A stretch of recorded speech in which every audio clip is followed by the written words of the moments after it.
আমার মা রবিবার বিশেষ খাবার রান্না করে।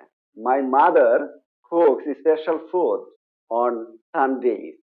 আমি রবিবার পড়াশোনা করি না। I don't study on Sundays. আমি ওই দিন নিজেকে সতেজ রাখার চেষ্টা করি। I try to keep my self fresh that day.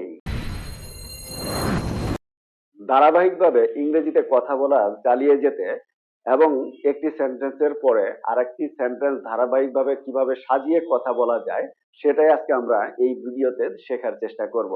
চলো ক্লাসটি শুরু করা যাক।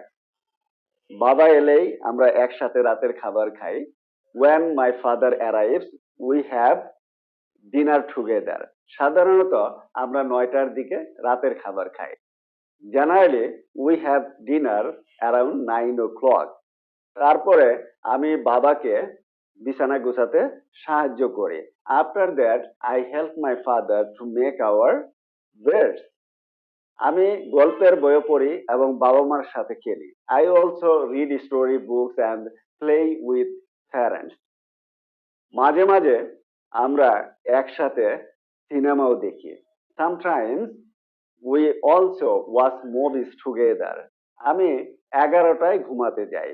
I go to the bed at 11 p.m. তারপর আলো নিভে যায়। After that, it's light out. সপ্তাহান্তে বা সপ্তাহ শেষে আমার একটি আলাদা রুটিন আছে। On the weekends, I have a different routine. আমি শনিবার এবং রবিবার একটু দেরিতে ঘুম থেকে উঠি। I get up a bit late on Saturdays and Sundays. আমি 9টায় ঘুম থেকে উঠি।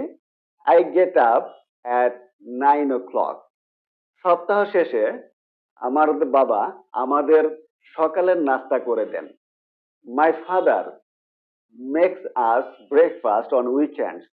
আমরা প্রায়ই ভ্রমণও করি। We also go on trips often. আমার মা রবিবার বিশেষ খাবার রান্না করে। My mother cooks special food on Sundays. আমি রবিবার পড়াশোনা করি না। I don't study on Sundays. আমি ওই দিন নিজেকে সতেজ রাখার চেষ্টা করি।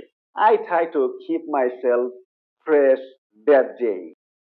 That's the end of the class. যদি ক্লাসটি ভালো লাগে তাহলে অবশ্যই লাইক, কমেন্ট এবং শেয়ার করতে ভুলবে না। See you all very soon on another topic. Until then, stay well everyone.